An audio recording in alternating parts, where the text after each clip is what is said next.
복음을 영화롭게 하는 사랑의 공동체, 우리 진흥교회 성도 여러분 평안하십니까? 우리 다 같이 사도신경 하시겠습니다. 전능하사 천지를 만드신 하나님 아버지를 내가 믿사오며 그 외아들 우리 주 예수 그리스도를 믿사오니 이는 성령으로 잉태하사 동정녀 마리아에게 나시고 본디오 빌라도에게 고난을 받으사 십자가에 못 박혀 죽으시고 장사한 지 사흘 만에 죽은 자 가운데서 다시 살아나시며 하늘에 오르사 전능하신 하나님 우편에 앉아 계시다가 저리로서 산자와 죽은 자를 심판하러 오시리라. 성령을 믿사오며 거룩한 공회와 성도가 서로 교통하는 것과 죄를 사하여 주시는 것과 몸이 다시 사는 것과 영원히 사는 것을 믿사옵나이다. 아멘. 찬송가 445장 하나님께 찬양 드리겠습니다.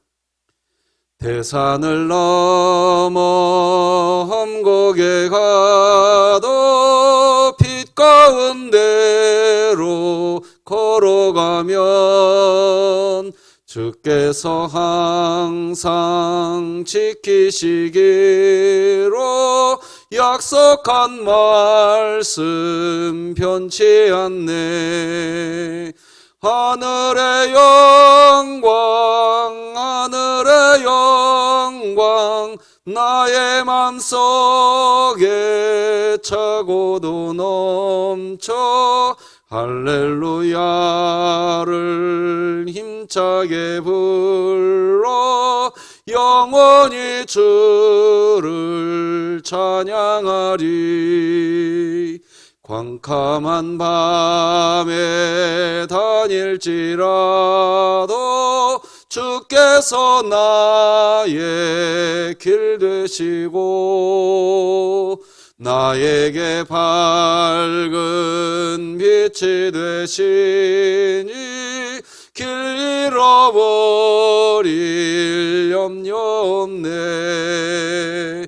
하늘의 영광 하늘의 영광 나의 맘속에 차고도 넘쳐 할렐루야를 힘차게 불러 영원히 주를 찬양하리. 광명한 그 빛 마음에 받아 찬란한 천국 바라보고 할렐루야를 힘차게 불러 날마다 빛에 걸어가리. 하늘의 영광 하늘의 영광 나의 맘속에 차고도 넘쳐 할렐루야를 힘차게 불러 영원히 주를 찬양하리. 오늘 우리에게 주신 하나님의 말씀은 구약성경 창세기 43장 1절에서 15절 말씀 되겠습니다. 창세기 43장 1절에서 15절 하나님의 말씀입니다. 그 땅에 기근이 심하고 그들이 애굽에서 가져온 곡식을 다 먹음에 그 아버지가 그들에게 이르되 다시 가서 우리를 위하여 양식을 조금 사오라. 유다가 아버지에게 말하여 이르되 그 사람이 우리에게 엄히 경고하여 이르되 너희 아우가 너희와 함께 오지 아니하면 너희가 내 얼굴을 보지 못하리라 하였으니 아버지께서 우리 아우를 우리와 함께 보내시면 우리가 내려가서 아버지를 위하여 양식을 사려니와 아버지께서 만일 그를 보내지 아니하시면 우리는 내려가지 아니하리니 그 사람이 우리에게 말하기를 너희의 아우가 너희와 함께 오지 아니하면 너희가 내 얼굴을 보지 못하리라 하였음이니이다. 이스라엘이 이르되 너희가 어찌하여 너희에게 또 다른 아우가 있다고 그 사람에게 말하여 나를 괴롭게 하였느냐? 그들이 이르되 그 사람이 우리와 우리의 친족에 대하여 자세히 질문하여 이르기를 너희 아버지가 아직 살아 계시느냐? 너희에게 아우가 있느냐? 하기로 그 묻는 말에 따라 그에게 대답한 것이니 그가 너희의 아우를 데리고 내려오라 할 줄을 우리가 어찌 알았으리이까? 유다가 그의 아버지 이스라엘에게 이르되 저 아이를 나와 함께 보내시면 우리가 곧 가리니 그러면 우리와 아버지와 우리 어린 아이들이 다 살고 죽지 아니하리이다. 내가 그를 위하여 담보가 되오리니 아버지께서 내 손에서 그를 찾으소서. 내가 만일 그를 아버지께 데려다가 아버지 앞에 두지 아니하면 내가 영원히 죄를 지리이다. 우리가 지체하지 아니하였더라면 벌써 2번 갔다 왔으리이다. 그들의 아버지 이스라엘이 그들에게 이르되 그러할진대 이렇게 하라.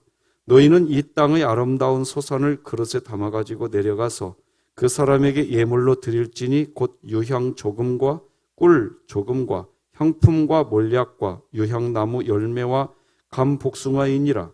너희 손에 갑절의 돈을 가지고 너희 자루 아귀에 도로 넣어져 있던 그 돈을 다시 가지고 가라. 혹 잘못이 있었을까 두렵도다. 네 아우도 데리고 떠나 다시 그 사람에게로 가라. 전능하신 하나님께서 그 사람 앞에서 너희에게 은혜를 베푸사 그 사람으로 너희 다른 형제와 베냐민을 돌려보내게 하시기를 원하노라. 내가 자식을 잃게 되면 이르리로다. 그 형제들이 예물을 마련하고 갑절의 돈을 자기들의 손에 가지고 베냐민을 데리고 애굽에 내려가서 요셉 앞에 서니라. 아멘. 말씀을 나누기 전에 광고를 좀 먼저 드리겠습니다. 우리 권순근 집사님과 우리 한영문 성도님이 현재 수술을 받고 치료 중입니다. 잘 회복될 수 있도록 기도해 주시고 우리 장옥기 명예권사님 입원 치료 중입니다. 회복될 수 있도록 기도 부탁드리겠습니다. 오늘은 미래의 관점으로 현재를 보라 이런 제목으로 하나님 말씀 나누겠습니다. 우리가 성경을 보면 자주 등장하는 게 미래에 대한 이야기입니다. 하나님은 그리스도인들이 미래를 보아야 한다고 이야기하십니다. 왜 그러실까요? 바로 미래의 눈으로 오늘을 보아야 하기 때문입니다. 미래의 관점으로 현재를 보아야 하기 때문입니다. 그리스도인이라고 하면 정말 신앙생활을 건강하게 재미있게 하려고 한다면 미래의 관점에서 오늘을 볼 수 있어야 신앙생활을 재미있게 하실 수 있으십니다. 하나님께서 최종 승리는 하나님의 것이라고 성경에서 이야기하시는 것은 오늘 고난당하는 그리스도인들에게 삶의 의미를 주려고 하려는 것입니다. 하나님은 자꾸 말씀하십니다. 너희가 지금 당하는 고난이 무의미하지 않다. 의미가 있다. 최종 승리는 너희의 것이다. 하나님은 그리스도인들이 이것을 알고 살아가기를 원하고 계십니다. 성경에 보면 감사하는 삶을 살아야 한다고도 자꾸 이야기합니다. 감사는 내일 하라는 게 아닙니다. 지금, 오늘 하라는 것입니다. 오늘 감사해야 한다는 것은 우리는 미래를 알기 때문입니다.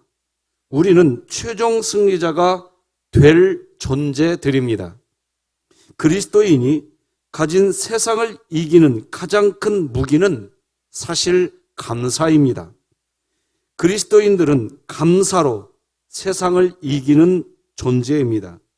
그래서 하나님은 고난 중에서도 감사할 수 있는 그런 힘, 그것이 그리스도인들에게 있도록 해 주시기 위해서 하나님은 자꾸 미래의 승리를 주신다는 이야기를 우리에게 해 주시는 것입니다.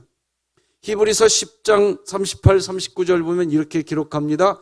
나의 의인은 믿음으로 말미암아 살리라. 우리는 뒤로 물러가 멸망할 자가 아니요 오직 영혼을 구원함에 이르는 믿음을 가진 자니라. 아멘. 여러분, 십자가를 앞에 둔 예수님과 제자들의 차이가 무엇이, 그 예수님과 제자들의 차이가 무엇이 있었을까요? 무슨 차이가 있었을까요? 왜 제자들은 예수님의 십자가를 보고서 다 도망갔을까요? 그런데 왜 예수님은 십자가 앞에서도 감사 기도를 하셨을까요? 제자들은 당장 눈앞에 있는 현실만 보았기 때문이고, 예수님은 3일 뒤에 부활하게 될 미래를 보셨기 때문입니다. 그래서 예수님께서 십자가 고난을 당하시기 전날 밤 제자들과 식사를 하시면서 감사 기도를 하십니다. 마태복음 26장 27절 보면 또 잔을 가지사 감사 기도하시고 그들에게 주시며 이르시되 너희가 다 이것을 마시라, 이렇게 기록합니다. 제자들은 오늘밖에 안 보입니다. 십자가라는 고난밖에 보이지 않습니다. 그러니까 우울하고 좌절하고, 그러니까 너무 슬프면 기도도 안 나옵니다. 자꾸 제자들은 좁니다. 졸아요. 그래서 우울증에 빠진 사람은 자꾸 잠을 잡니다, 여러분. 이유가 뭘까요? 현재 자기 자신은 만사가 귀찮다는 겁니다. 사실 사람은 어떤 미래, 어떤 목표가 없으면 잠이 오는 존재입니다. 학생도, 학교 다니는 학생도 자신의 공부에 대한 분명한 목표가 있는 학생과 목표가 없는 학생은 다릅니다. 목표가 없으면 자요. 잠자는 시간부터 목표가 있는 학생과 시간이 다릅니다. 현재만 보는 사람은 기도도 안 나옵니다. 목표가 없기 때문입니다. 예수님은 부활이라고 하는 미래의 관점에서 십자가를 바라보시니까 십자가 앞에서도 감사가 나오는 것입니다. 여러분, 우리 인생은 그냥 과정입니다. 승리를 위한 과정일 뿐입니다. 어제하고 오늘 본문에 등장하는 사람은 야곱이 등장합니다. 야곱은 어떤 인생을 살았던 사람인가요? 야곱은 스스로 뭔가를 움켜쥐려다가 오히려 많은 것을 놓쳐버린 그런 인생을 살았던 사람입니다. 장자의 축복을 누리겠다고 하면서 자신의 사랑하는 어머니, 사랑하는 아버지와 즉 가족과 떠나서 사는 그런 인생이 되고 말았습니다. 하나님은 우리가 우리 자신을 비울 때 채워주시고 하나님께 우리의 삶을 맡길 때 더 큰 것을 얻게 해 주십니다. 예수님처럼 미래를 믿음의 눈으로 보고 하나님을 신뢰하면서 오늘을 살아가는 삶을 살아야 합니다. 그런데 이 야곱은 지금도 현재만 봅니다. 현재의 고난만 묵상합니다. 애굽으로 곡식을 구하러 갔었던 요셉의 형들은 시므온을 볼모로 잡혀두고 집으로 돌아왔습니다. 형들은 이제 요셉의 동생 베냐민을 데리고 다시 애굽으로 가서 형제 시므온도 구하고 곡식을 얻어야, 그래야 이 7년 흉년의 시기에 살아남을 수가 있는 그런 상황입니다. 그런데 야곱은 이 어려운 시기에 하나님의 도우심을 전혀 구하지도 않고 의지하지도 않습니다. 그런 모습이 없습니다. 그러니 오늘 지금의 고통만 야곱은 봅니다. 르우벤이 아버지 야곱에게 말하죠. 혼자서라도 애굽으로 다시 가서 시므온을 데리고 오겠다고 합니다. 그것도 야곱은 결정을 못하고 가지 말라고 합니다. 그게 창세기 42장 37절 38절에 있었지요. 이렇게 기록하지 않습니까? 르우벤이 그의 아버지에게 말하여 이르되 내가 그를 아버지께로 데리고 오지 아니하거든 내 두 아들을 죽이소서 그를 내 손에 맡기소서 내가 그를 아버지께로 데리고 돌아오리이다. 야곱이 이르되 내 아들은 너희와 함께 내려가지 못하리니 그의 형은 죽고 그만 남았음이라. 만일 너희가 가는 길에서 재난이 그에게 미치면 너희가 내 흰 머리를 슬퍼하며 수월로 내려가게 함이 되리라. 야곱은요 여전히 당장 눈앞의 현실만 봅니다. 자신의 아들 시므온이 지금 볼모로 잡혀 있는데도 말입니다. 하나님의 눈으로 미래를 보지 못하기에 야곱은 자신의 아들 시므온을 찾아오려고 하는 용기도 내지 못합니다. 그저 만일 너희가 가는 길에서 재난이 그에게 미치면 너희가 내 흰 머리를 슬퍼하며 스올로 내려가게, 스올은 지옥을 의미합니다. 내려가게 함이 되리라. 이렇게밖에 탄식밖에 못합니다. 여러분, 기독교를 부활의 종교라고 이야기합니다. 왜 기독교를 부활의 종교라고 이야기할까요?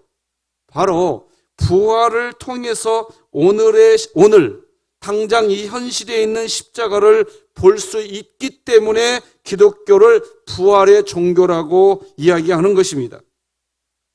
부활을 믿는다고 하면서 하는 말은 항상 오늘 힘들다고 합니다. 오늘 그 일이 있었다고만 합니다. 오늘 자신의 마음이 우울하다고 합니다. 항상 오늘입니다. 항상 지금입니다. 정말 부활을 믿는 그리스도인이 맞는지 궁금할 정도입니다. 지금도 고난당하고 있는 성도님들이 계시나요? 고난보다 중요한 게 있습니다. 고난당하고 난 다음에 아름답게 변한 나의 모습을 보는 것, 아름답게 변한 나의 모습을 보면 그때부터 고난이 의미가 있게 됩니다.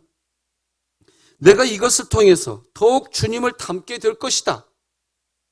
욥이 그랬잖아요. 나의 가는 길을 오직 그가 아시나니 그가 나를 단련하신 후에는 내가 순금같이 되어 나오리라. 지금 당장의 고난이 폭풍처럼 다가와 있지만 미래를 보니까 지금의 삶이 의미 있게 보이는 것입니다. 내가 이것을 통해서 더욱 겸손하게 될 것이다. 내가 이것을 통해서 더욱 사랑하는 사람이 될 것이다. 라고 의미가 보이기 시작해야 합니다. 거기에서부터 감사가 나옵니다.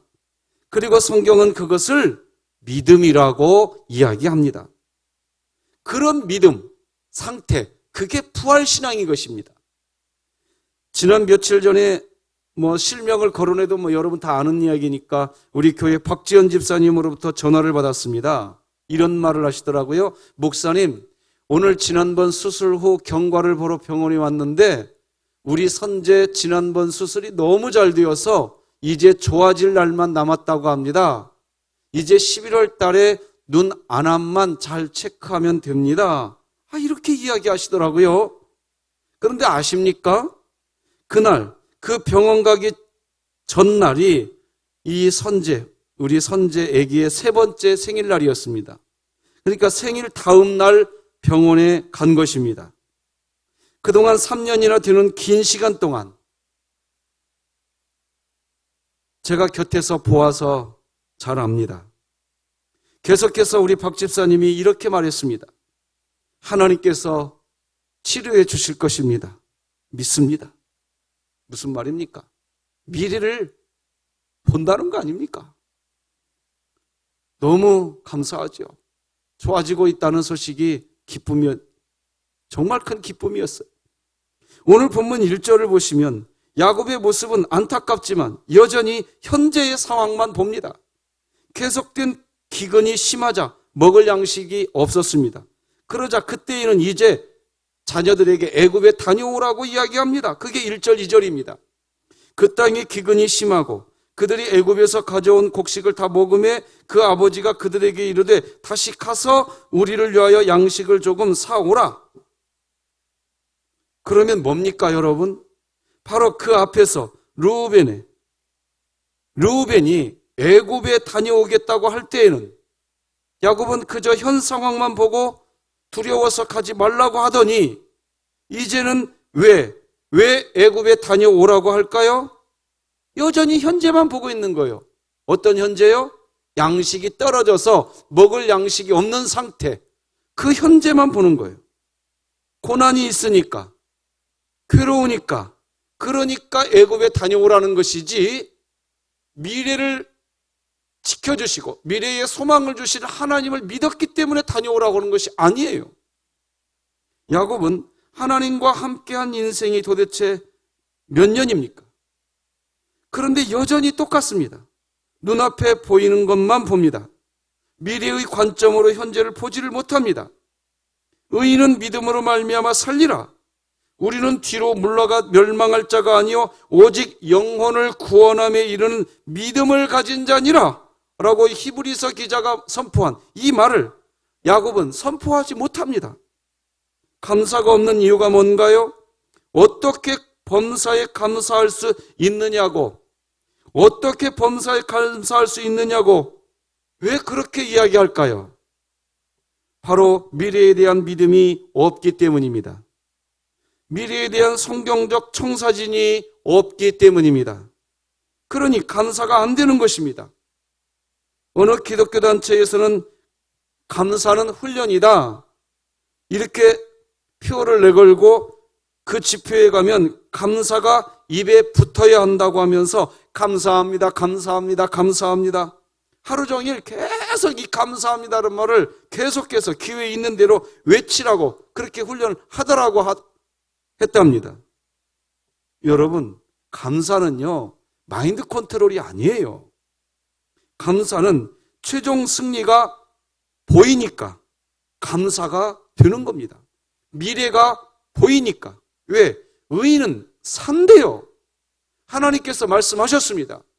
우리는 여전히 죄의 삶을 살지만 하나님이 그리스도로 옷 입혀놓은 의인이고 우리는 살 사람입니다. 우리는 죽을 사람이 아닙니다. 무화과 나무가 무성하지 못하고 포도나무에 열매가 없어도 우리의 양이 없고 외양간에 소가 없어도 하박국 선지자가 고백합니다. 나는 여호와로 말미암아 즐거워하며 나의 구원의 하나님으로 말미암아 기뻐하리로다. 주 여호와는 나의 힘이시라. 어떻게? 무엇 때문에 하박국 선지자는 아무것도 없는데 이렇게 할 수 있을까요? 다른 거 아닙니다. 바로 미래에 대한 믿음이 있기 때문입니다. 미래에 대한 성경적 청사진이 있기 때문입니다. 바로 하나님은 하박국 선지자에게 분명히 미래에 대해서 말해 주었습니다. 바로 의인은 믿음으로 산다. 산다. 우리 다 같이 하박국 2장 4절 같이 읽어봅시다. 시작. 의인은 그의 믿음으로 말미암아 살리라. 산다고 했습니다. 하박국 선지자는 미래에 대해서 들었습니다. 지금 형편없는 현실에 놓여 있어도 그래도 나는 하나님으로부터 구원받은 그리스도인이라는 거예요. 나는 산다는 거예요. 그리스도인은 하나님이 살려주신다. 하나님이 살려주신다는 그 믿음, 그 믿음이 보인 겁니다. 그 믿음이 있으면 살 수 있게 된다. 이 믿음이 있기 때문에 감사할 수 있었던 것입니다. 오늘 본문에 등장하는 야곱은 참 안타깝다는 생각만 듭니다. 베냐민을 데리고 가야 곡식을 살 수 있다는 그런 이야기를 듣지만 야곱은 왜 동생 베냐민이 있다고 이야기했느냐고 오히려 자녀들을 꾸중만 합니다. 지금 당장 자신의 괴로운 것만 이야기합니다. 여전히 그것만 이야기합니다. 오늘 본문 6절에 보니까 이렇게 기록하지 않습니까? 이스라엘이 이르되 너희가 어찌하여 너희에게 또 다른 아우가 있다고 그 사람에게 말하여 나를 괴롭게 하였느냐. 이렇게 말하는 야곱에게 아들 유다가 참 그래도 멋진 말을 합니다. 애굽에 베냐민을 데리고 갔다가 애굽의 총리가 베냐민을 붙잡아 두고 보내지 않으면 자신이 담보가 되는 한이 있어도 애굽으로 가서 베냐민도 데리고 오고 시므온도 데려오겠다는 식으로 이야기합니다. 그게 오늘 보면 9절 10절이지요. 이렇게 기록하지 않습니까? 내가 그를 위하여 담보가 되오리니 아버지께서 내 손에서 그를 찾으소서. 내가 만일 그를 아버지께 데려다가 아버지 앞에 두지 아니하면 내가 영원히 죄를 지리이다. 우리가 지체하지 아니하였더라면 벌써 2번 갔다 왔으리이다. 여러분, 이 부분에서 왜 하나님은 유다를 예수님의 족보가 되게 했는지 그래도 우리가 유다를 엿볼 수 있는 내용이라고 저는 여겨집니다. 이렇게 유다의 설득에 의해 드디어 야곱은 애굽으로 가기로 결정을 합니다. 드디어 하나님의 도우심을 믿고 미래를 하나님께 맡기고 현실을 보게 됩니다. 그렇게 되자 비로소 이제 이렇게 야곱이 말을 하지 않습니까? 하나님께서 은혜를 베풀어 달라고. 우리 14절 같이 한번 읽어봅시다. 전능하신 하나님께서 그 사람 앞에서 너희에게 은혜를 베푸사. 이제사 조금 믿음의 눈으로 미래를 봅니다. 말씀을 맺겠습니다. 우리는 미래의 관점으로 현재를 보는 눈이 있어야 합니다. 우리가 정말 하나님을 믿는 그리스도인이라고 한다면, 그렇다면 우리는 성경이 말하는 미래의 청사진을 갖고 살아야 합니다. 성경이 말하는 미래에 대한 청사진은 바로 이것입니다. 의인은 믿음, 즉 하나님이 목자가 되어주시고 산성과 방패, 피할 바위와 요새가 되어주신다는 믿음, 그 믿음을 가진 그 의인은 그와 같은 믿음으로 살 수 있다 라고 하는 미래에 대한 청사진, 이 청사진을 가지고 살아야 합니다. 현재만 보고서 감사하지 못하겠다고, 감사할 이유가 없다고 하는 투정은 그만하고 오늘 감사의 고백부터 시작하심으로 미래의 관점에서 현재를 보는 그리스도인이 되시기를 축복합니다. 우리 진흥교회는 하나님의 말씀이 나를 신방하게 하라 프로젝트 바이블 챌린지를 진행하고 있습니다. 오늘은 11일차 성경을 필사하는 날입니다. 그리고 내일 모레도 이어지겠죠. 오늘은 조성록 권사님, 곽원경 집사님, 이경희 B 집사님, 배현석 집사님, 최우영 집사님이 성경을 필사하십니다. 내일은 안성환 안수 집사님, 진선남 권사님, 이규숙 권사님, 이금옥 권사님, 김우섭 집사님이 성경을 필사하십니다. 모레는 박원자 권사님, 서령남 권사님, 김진석 집사님, 이숙자 협동 권사님, 김일남 성도님께서 성경을 필사하시게 됩니다. 오늘과 내일 모레 성경을 필사하시게 될 우리 진흥교회 성도 여러분들을 주님의 이름으로 축복합니다. 여러분, 오늘도 하나님의 말씀을 필사하시면서 하나님의 말씀으로 신방받으시고 하늘의 평강과 위로가 여러분 가운데에 충만하시기를 주님의 이름으로 축복해 드립니다. 기도하시겠습니다. 하나님 아버지, 감사합니다. 미래의 관점으로 현재를 보게 하여 주시옵소서. 하나님은 모든 그리스도인들은 산다. 너희들은 살 존재다. 의인은 믿음으로 산다. 분명히 우리에게 미래의 청사진을 보여주셨습니다. 오늘 현재 내 앞에 있는 것만 바라보고 감사할 수 없다고 하는 그리스도인이 아니라 미래의 관점으로 현재를 보고 오늘을 감사하는 저희들 다 되게 하여 주시옵소서.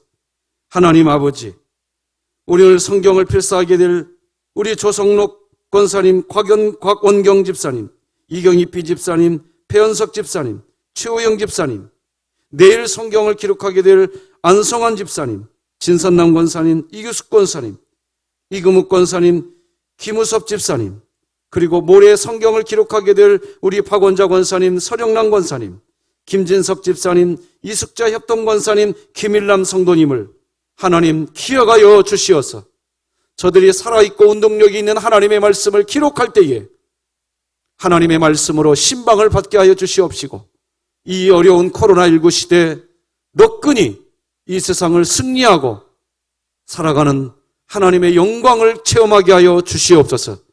우리 진흥교회 오늘도 오직 하나님의 권세와 하나님의 나라와 하나님의 능력이 교회 안에 있기를 소망하며 예수님의 이름으로 기도드립니다. 아멘. 하늘에 계신 우리 아버지여, 이름이 거룩히 여김을 받으시오며 나라가 임하시오며 뜻이 하늘에서 이루어진 것 같이 땅에서도 이루어지이다. 오늘 우리에게 일용할 양식을 주시옵고 우리가 우리에게 죄 지은 자를 사하여 준 것 같이 우리의 죄를 사하여 주시옵고 우리를 시험에 들게 하지 마시옵고 다만 악에서 구하시옵소서. 나라와 권세와 영광이 아버지께 영원히 있사옵나이다. 아멘.